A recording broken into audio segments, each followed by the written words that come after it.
السلام علیکم ناظرین، ڈائبیٹک انسٹیٹیوٹ پاکستان کی طرف سے امامہ خان آپ کی خدمت میں حاضر ہے۔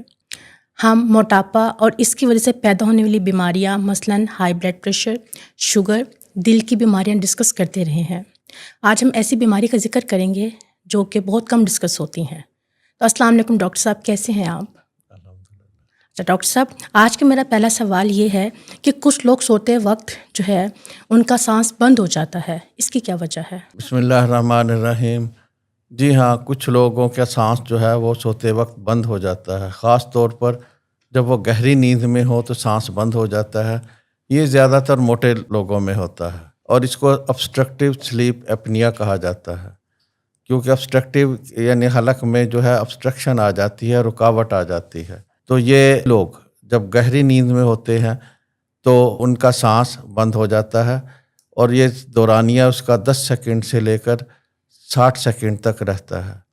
لیکن اگر انہوں نے کوئی خواب آور دوائی کھائی ہو یا الکوہل کا استعمال کیا ہو تو یہ دورانیہ جو ہے وہ 2 منٹ تک بھی رہ سکتا ہے، جو کہ صحت کے لیے بہت خطرناک ہے۔ تو یہ جب وہ گہری نیند میں مریض ہوتا ہے تو سانس بند ہو جاتا ہے تو وہ اس کے جسم میں ایک جھرجھری سی آ جاتی ہے، وہ پھر بیدار ہو جاتا ہے، اس کے بعد دوبارہ سوتا ہے۔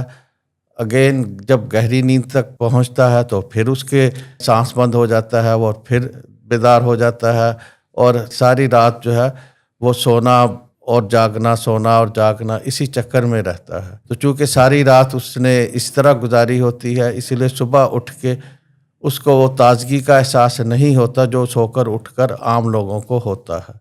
تو یہ دراصل obstructive sleep apnea اس کو کہا جاتا ہے۔ تو ڈاکٹر صاحب، obstructive sleep apnea کی وجہ کیا ہے؟ obstructive sleep apnea کی وجہ وہ حلق جو ہے وہ اس میں رکاوٹ ہے۔ اب جو موٹے لوگ ہوتے ہیں ان کو چربی کی وجہ سے حلق جو ہے اس کی اوپننگ تنگ ہو جاتی ہے، لیکن یہ ضروری نہیں ہے کہ وہ موٹے لوگ ہی اس کا شکار ہوں۔ کئی لوگوں کا خاندانی طور پر بھی حلق کا سوراخ تنگ ہوتا ہے، یا انفیکشن ہو، اگر ٹونسلائٹس ہو تو وہ بھی پھول کر جو ہے وہ رکاوٹ پیدا کرتے ہیں۔ اسی طرح اگر حلق میں انفلیمیشن ہو تو بھی وہ اس کے پھولنے کی وجہ سے حلق میں سوراخ تنگ ہو جاتا ہے۔ سموکر جو ہے ان کی چونکہ انفلیمیشن رہتی ہے تو اس لیے ان کا سوراخ اکثر تنگ رہتا ہے اور ان کو یہ obstructive sleep apnea کی شکایت رہتی ہے۔ تو ڈاکٹر صاحب، سلیپ ایپنیا کے مریض کے اوپر کیا اثرات ہوتے ہیں؟ ایک تو جیسا میں نے عرض کیا ہے کہ وہ صبح اٹھ کے وہ فریش نہیں ہوتا، تازگی نہیں ہوتی، تو اس کا مزاج بھی چڑچڑا ہو جاتا ہے اور صبح اٹھتے ہی اس کے سر میں درد ہوتا ہے اور پھر کسی کام پر توجہ نہیں اس کی رہتی، کیونکہ سارا دن وہ اس کا اونگ میں ہی گزرتا ہے۔ کام کرتے وقت جب اونگتا ہے تو وہ کام ٹھیک سے نہیں سر انجام دے سکتا۔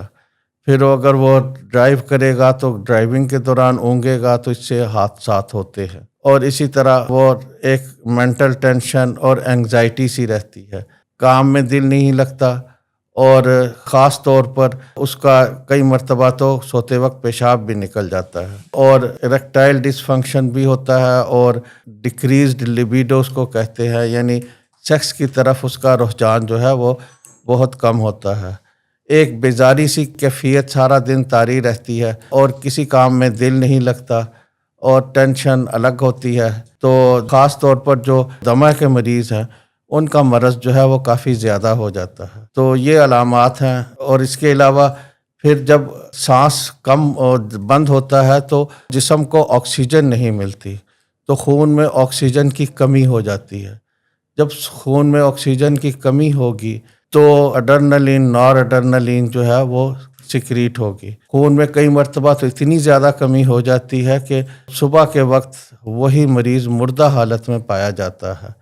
اس کو سڈن کارڈیک ڈیتھ کہا جاتا ہے۔ اڈرنلین، نار اڈرنلین جب زیادہ ہوتی ہے تو ہارٹ ریٹ جو ہے وہ بہت تیز ہو جاتا ہے، دل کی دھڑکن تیز ہو جاتی ہے، کئی مرتبہ تو اتنی تیز ہو جاتی ہے کہ وہ بے ترتیب سی ہو جاتی ہے۔ اس کو ایریتھمیا کہا جاتا ہے۔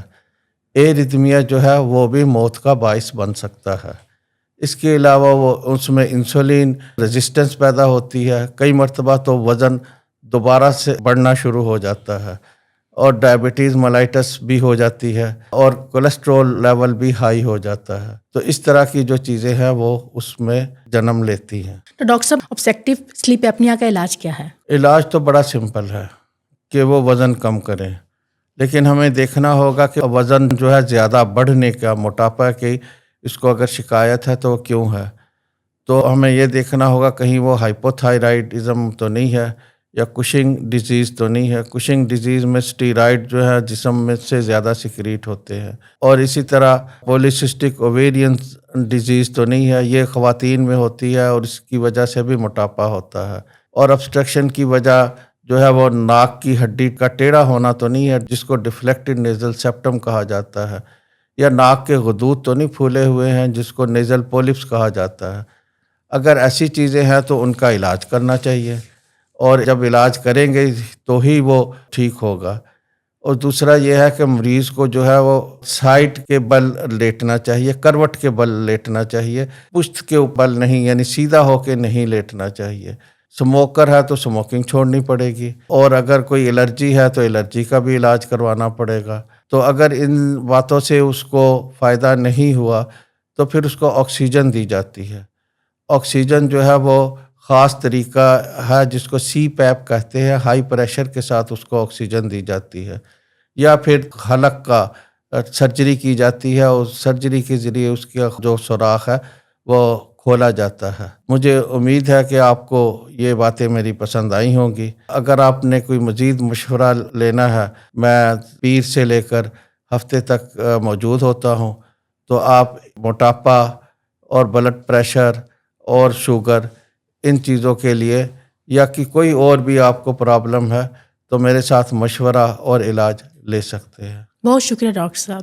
آج کے شو سے ہمیں دیں اجازت، ملتے ایک نئے ٹاپک کے ساتھ، تب تک کے لیے خدا حافظ.